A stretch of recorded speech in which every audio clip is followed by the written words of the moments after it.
All right, so next thing we got coming up, of course, we were chit chatting about the back to school thing out there out in the hallway. But the next thing we got coming up is our all nighter 2.0, and that will be September 7th, 6th, and 7th. That'll be Friday night into Saturday morning.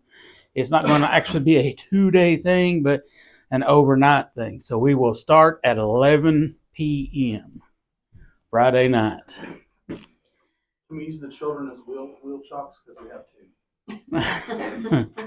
two? What? Are we bringing vehicles or is it here? No, we'll be out doing just like we did last year.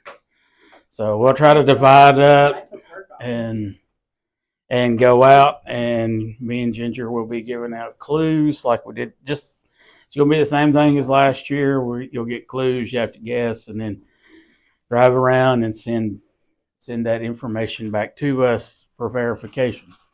So that's how we'll be doing that on the All Nighter 2.0. And then it has been requested that we lock down a place for breakfast instead of, thinking we had it figured out and going there and they're closed. And then we go to the next place and they ain't open yet. So then we went to Chick-fil-A. What? I said Waffle House because it's never closed. Exactly. Yeah. They actually throw the keys away. Crystal used to do that way too. They would throw the keys away and because you have 3 shifts. Bam, bam, bam. Yeah. So anyway, that will be September 6th and 7th. So start kind of keeping that in mind. And I need to get with your all's dad and have him announce that on Wednesday nights leading up to this. So anyway, that's our next big event coming up is the All Nighter 2.0. All right, so we are still in our study in Obadiah. And as you can see, we have covered quite a bit of ground here.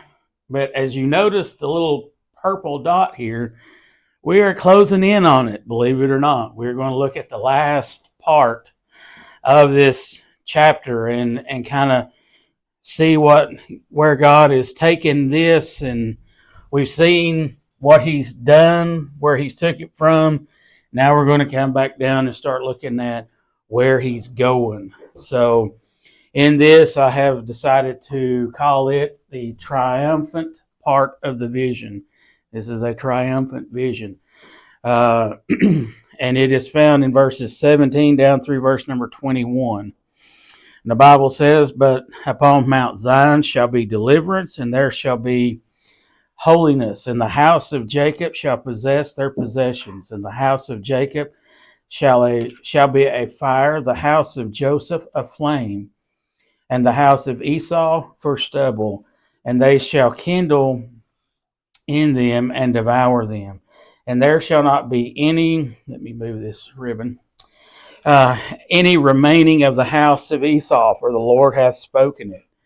And they of the south shall possess the mount of Esau, and they of the plain the Philistines, and they shall possess the fields of Ephraim, and the fields of Samaria, and Benjamin shall possess Gilead. And the captivity of this host of the children of Israel shall possess that of the Canaanites, even unto Zarephath. And the captivity of Jerusalem, which is in Sepharad, I think that's how you pronounce it, I don't know, shall possess the cities of the south, and saviors shall come up on Mount Zion to judge the mount of Esau, and the kingdom shall be the Lord's." So, like we said, this is the triumphant part of the vision, and where the idea that I know that kind of sounds a little funny, when we're looking at all of our subheadings here. The troubling vision, it's a targeted, tactical, and it's a tough vision and terrible vision. To come down and to see all of this, for lack of a better term, negativity, even though it's not really what I would call negativity, is just cause and effect, really. I mean, all of this could have been avoided had Esau done what they should have done. Had Esau been the family that they should have been to their brother Jacob in Israel. So as we see, because of the things that they had done, and we've covered all of that, because of the things that they had done, the effect is God's causing them to be wiped out. He's taking them out. They're no longer going to be a part of history. They're no longer going to be a part of predominant human life moving forward from this point on. But then we get down here and we see this triumphant part. That kind of, to me, sticks out because of the nature of the last 5 verses of this book.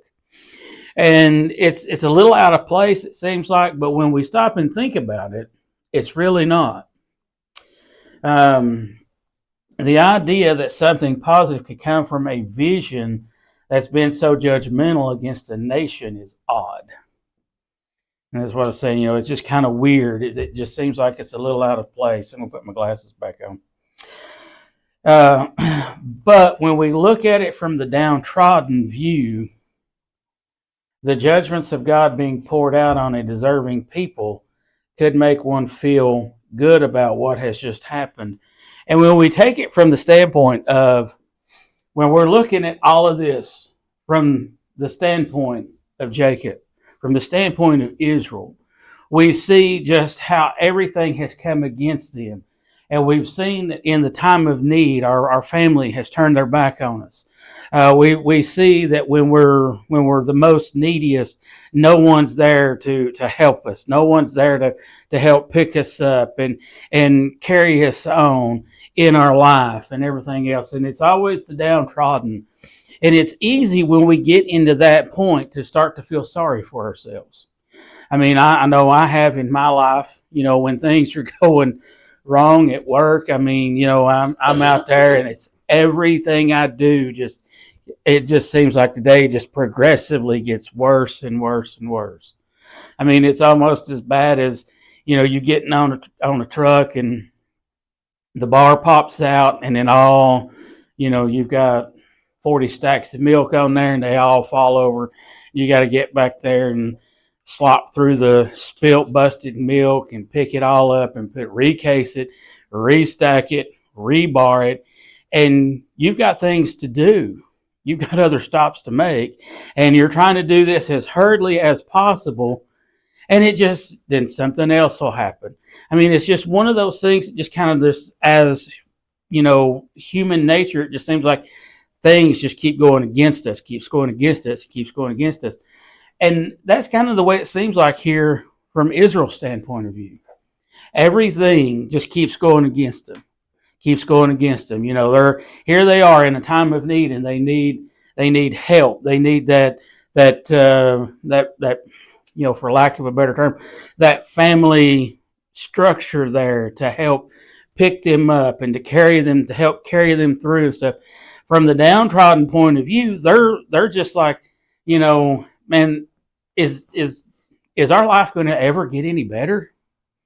Have you ever been there? Have you ever been in that point, in that place? I mean, it is a natural human reaction, a natural human emotion. So that, and of course, going back to my analogy at work, eventually I'll either run out of milk to sell or I'll finally get done at the end of the day. Okay. So it's just one of those things, and you come in and you just kind of, all right, this day's done. It's time to go home, because we all know when it comes time to going home, it doesn't matter how bad your day's been at work. It is over. The worst part of your day hopefully is over, and you can go home and relax and put that to the side and not have to deal with that anymore. That's just kind of the way it is, and from the downtrodden point of view for the nation of Israel, everything's going against them. There's no positive. There's no bright side of life in this. But when we take a look at it from their point of view, how many of us within our either brothers and sisters now or brothers and sisters growing up, how many of us have ever been put in that position to where you're the one that everything is going against? You're the one that family members are kind of picking at you and everything else and so forth. But then from that point of view, then somebody greater comes in. Have you ever been there? If we're honest, we all have. It's just like a sibling rivalry. When one is getting the best of the other and making their life miserable, at some point in time, guess who's going to step in? Mom and dad. And then from the one that has been, kind of pushed back or made fun of in the sibling rivalry kind of way and everything getting picked on and whatever, when mom and dad comes in and takes up for you and then starts to put that oppressing sibling in their rightful place, that usually kind of makes us feel vindicated. It usually makes us feel pretty good about the situation, right? I mean, at least that's the way it is for me. That's the way I've seen it. I don't know if you all have or not, but that's kind of what we're seeing here. From Israel's standpoint, they've seen all of this stuff happen. They've seen all of these things rise up against them. And it's coming from Esau, Edom, their brother, their family, and the oppression that they're getting from their family.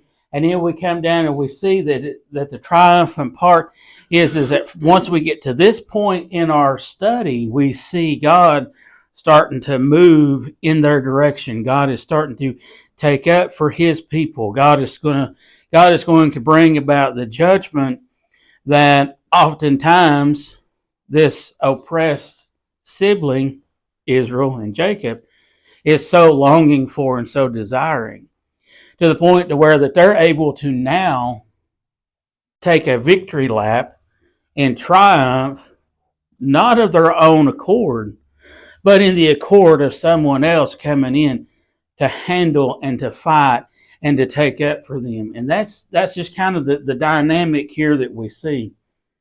It's here in this section we see the goodness of God and how he takes care of his own. As we were reading all of this, you're seeing a change in how God is given the vision.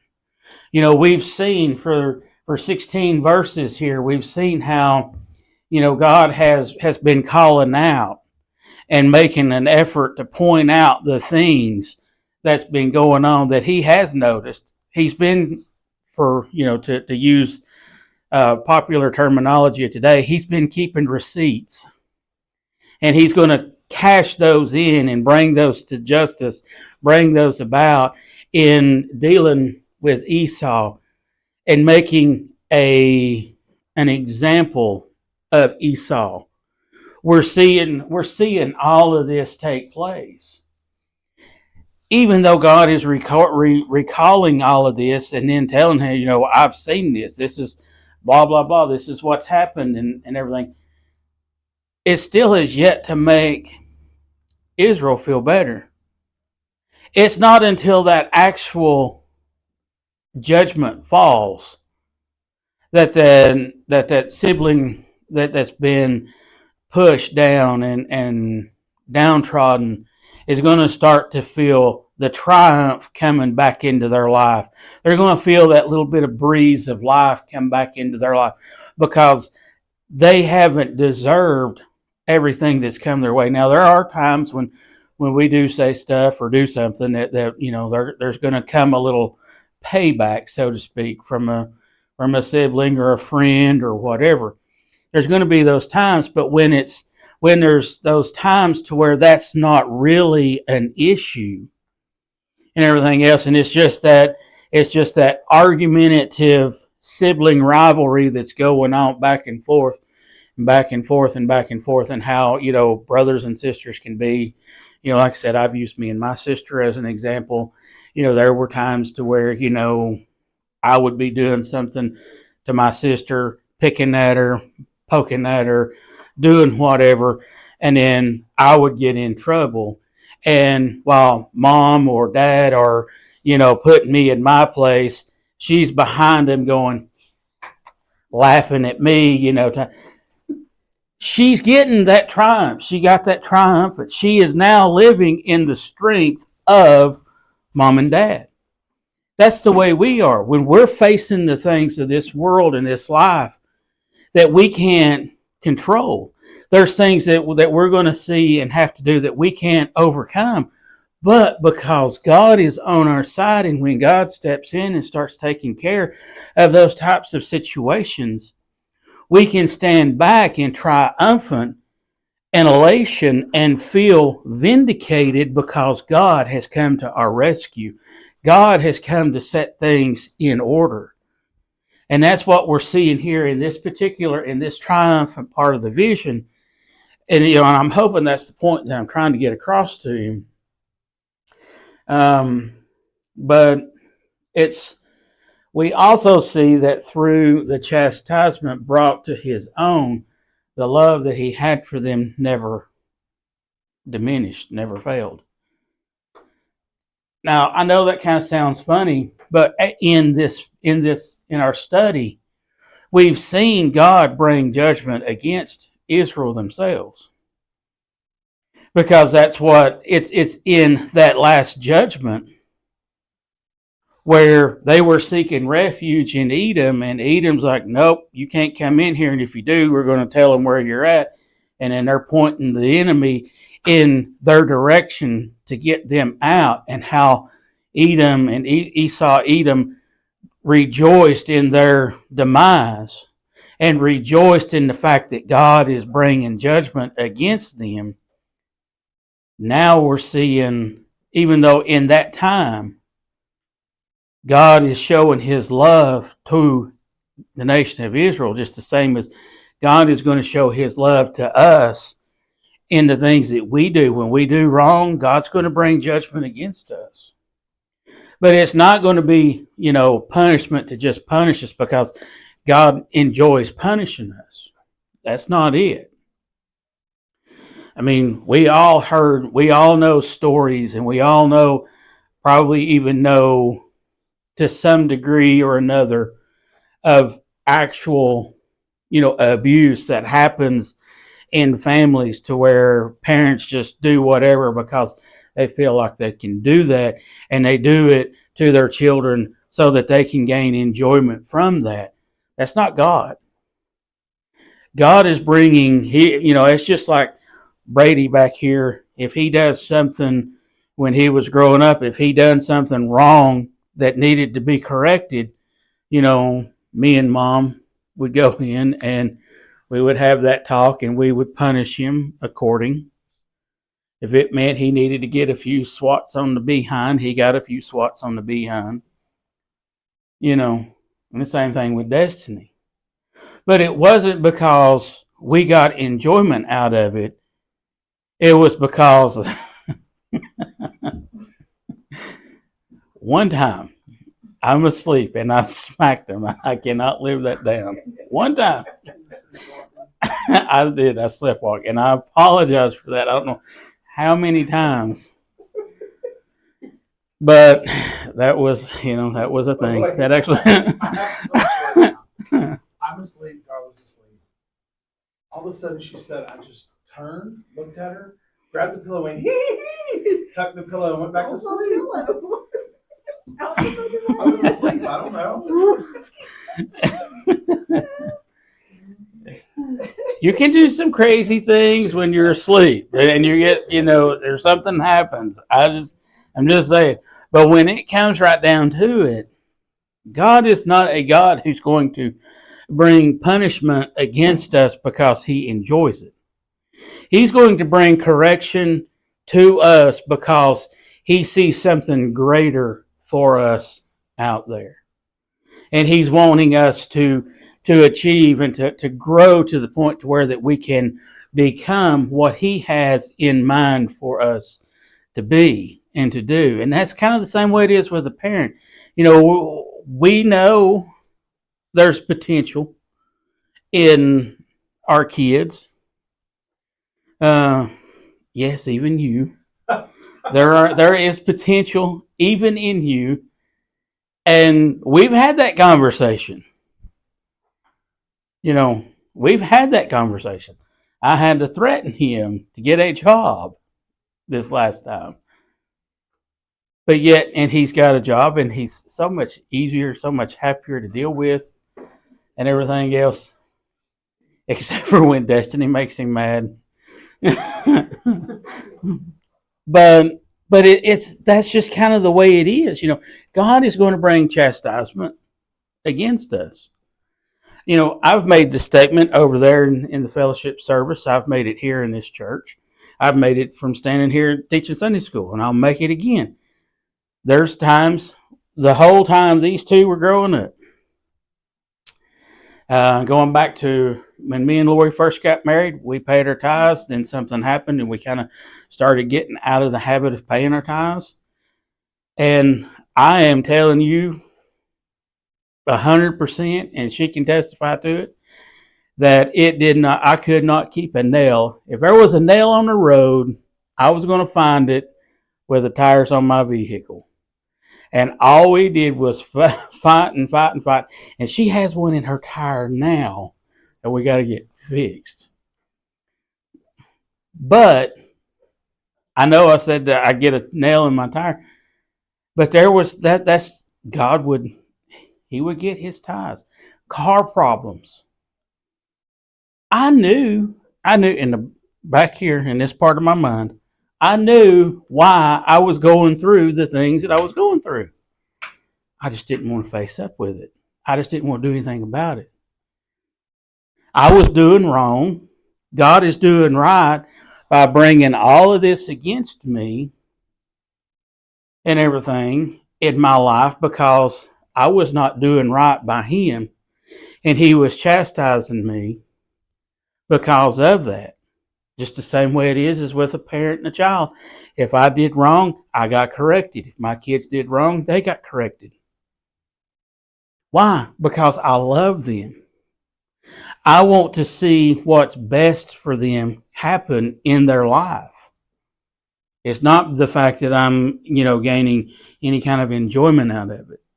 But then I can fast forward to when we started coming back here. Shortly after we started coming back to Gilead, I got things right with God, started paying my tithes, and God has blessed us. God has took care of us because I paid my tithes. It's important because the one thing you don't want is the chastisement of God to come against your life. It should have been that important for the nation of Israel to go back and to remember the things. I mean, you go through the whole Old Testament, there are times, there are things that God told the different people who were in charge at that time to put a monument, to put an altar here and to put an altar there. And the reason was because as generations came after that did not go through what this previous generation had went through, as this older generation that actually experienced coming through the Red Sea, or the Red Sea, when they were in Exodus, when they went across on dry ground and everything else, and when they got to this side, they erected an altar, a stone altar, that generations, 2 and 3 and 4 generations later, could come back and say, Mama, Papa, what's this? What was this for? And those generations, those mamas and papas and moms and dads could take their kids back and say, your great, great, great grandfather came through here, and this is what God told us to put here as a reminder of the goodness of the things that he has done for us. Those monuments are there for a reason, because it's something that you can go back to. and see, and move forward and see God, the providential hand of God in people's lives. As we tell these things to one another, we see how God has moved and worked in other people's lives, not as a way for, Josiah to brag about what God's done, but it's something for us. He's given honor and glory to God, but it's also something that Brady can go, if God can do that for Josiah, maybe he can do that for me. And it helps build his faith. Because of the things that he's done. Josiah's give God praise and honor and glory for something that God has done in his life. And that's an altar for Josiah to go back to in his mind and say, God, I remember what you did for me here. I want to see what you've got now in store for me over here. That's like when Brother Toby Powers was here one night. We were walking out, and I was just kind of talking to him. And I was like, it's like, that boy right there, I got serious about praying for him a job, and a job came open. And he was like, praise the Lord. I was like, yeah. And then I told him about you. I know. You're like, oh gosh, what? It wasn't that long ago that Miss Geneva over here is having, she's gotten a notice. She's about to lose her car and all this, that, and other because her parents quit paying the insurance and she doesn't know what she's going to do. And she starts going through the process of trying to get that car in her name and buy it outright and did it all on her own. Little did she know that God had put it in my heart to be praying for her, and she didn't know this till right now. But God worked things out for her to get Miss Mary in insurance and everything else, and to keep that car and have a way to keep working and everything in her life. That's an answered prayer that God answered. It's important. These altars, they are important. These remembrances are important. And for the fact that God is moving and working, and because He's bringing chastisement against us for the things that we do wrong, it's just a way for us to remember how far we've come. As the nation of Israel would come out of as they come out of Egyptian bondage, they had a few murmurers and complainers. There was only 2 of the 12 spies that went into the land of Canaan and said, we can take it. The other 10 said, there ain't no way. And for 40 years, that unbelieving generation died off in the wilderness for 40 years. And then what happened? They went in. Joshua took the nation of Israel into Canaan land, into the victory of God. And they got to experience that. But along came one generation, and then another, to where they started easing up and easing up and easing up in their belief and their following of God, to the point where God had to bring chastisement against them. He still loved them, and He brought that chastisement. He took them off into another bondage. And then they stayed there for however long, and then the next generation came up and said, well, we're turning back to the God of our ancestors, of our the God of Isaac and Jacob and Abraham and all those. We're turning back to Him, and God would bring them back out. And then there was a time of strength in belief in God and trust in God, and God was able to bless the nation of Israel to a point to where then came another generation and another generation, another generation, to where they just kind of started easing back on their belief in God, to the point to where that easing up took them right back into another bondage, another chastisement of God. If we're not careful, we'll see that same pattern happening in our lives. We don't have to be a yo-yo, a worm in a yo-yo going up and down in our spiritual life and in our spiritual walk with God. We can live and stay in that victorious life if we choose to. And even though God is taking the nation of Israel back into another bondage, and the nation of Edom is celebrating, yeah, this is the one that's finally going to get them. Yeah, we're here. Hey, here's this. And then they go in, as we've talked about, they go in and partake of the spoils of the Babylonians. And they go in, I'm pretty sure it was them, as they go in and they're celebrating in the spoils of God bringing chastisement against the nation of Israel yet once again. Little did they know that was the one that was going to seal their fate. To the point that God brings the judgment that we've talked about. So this triumphant vision here, and this triumphant part of the vision, is just because God does have to bring judgment and chastisement in our life doesn't mean that God hates us and that he wants to see bad things happen for us. It's the fact that he's showing his love for us, and he's there to help us and everything else. But it's also that time to where when other people may be looking down on us, God is going to be there, and he's going to be that strength that we can stand yet once again in our life.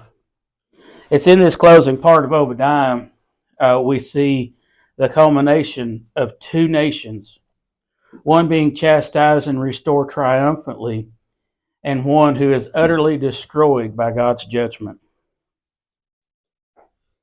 And that's what we've seen here. We've seen the nation of Israel. God is bringing judgment against them, or has. And we've seen that one nation took too much joy in seeing that, to the point to where God said, that's it, no more.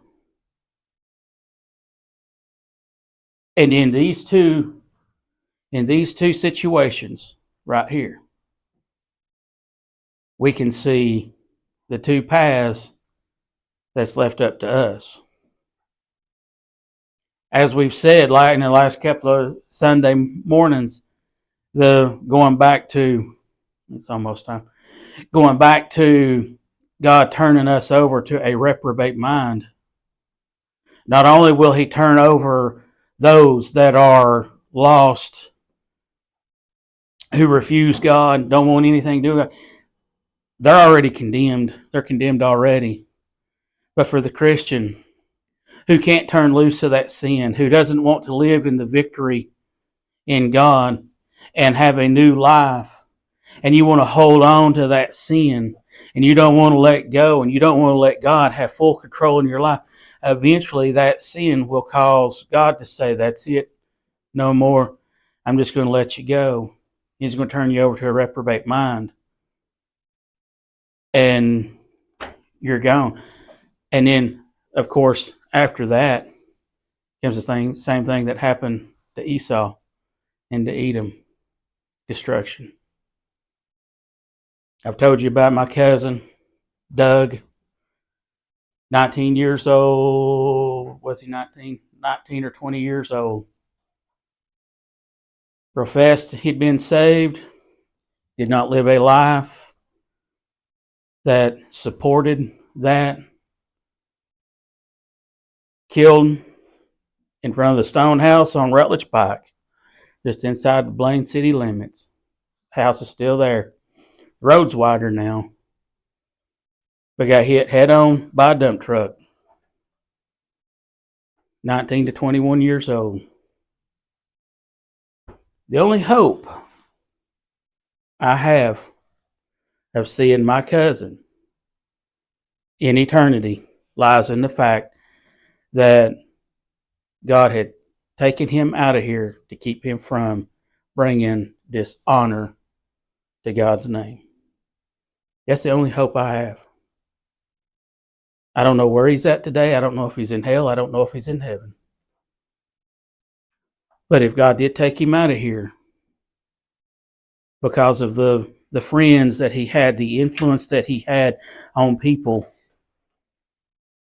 if God took him out of here because of the life that he was living and the things that he would not turn loose of and he would not give over to God and the things that he wanted to continue on in, and God turned him over to that reprobate mind.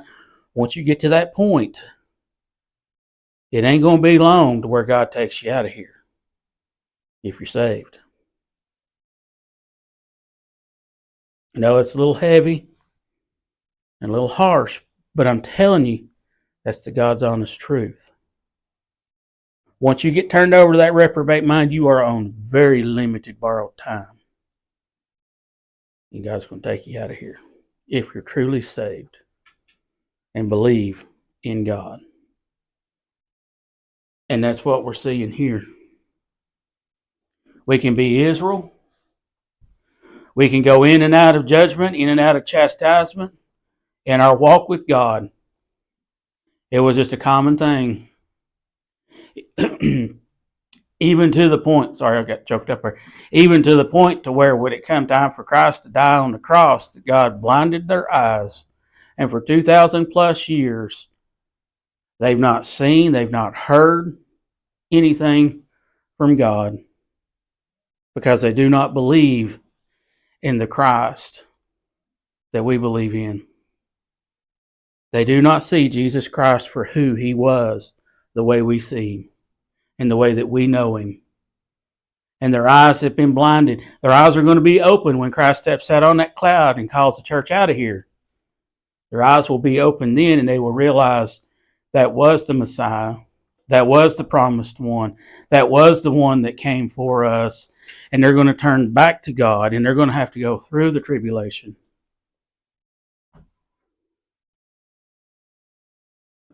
In that judgment, they're going to go through one final judgment, even in their belief, because of the things done by their forefathers 2,000 plus years ago when Christ went to the cross.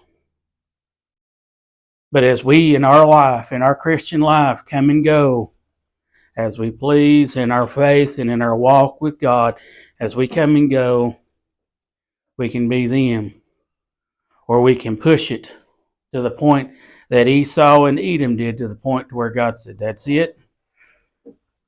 I'm taking you out. You're totally destroyed." And that's the decision that we have today.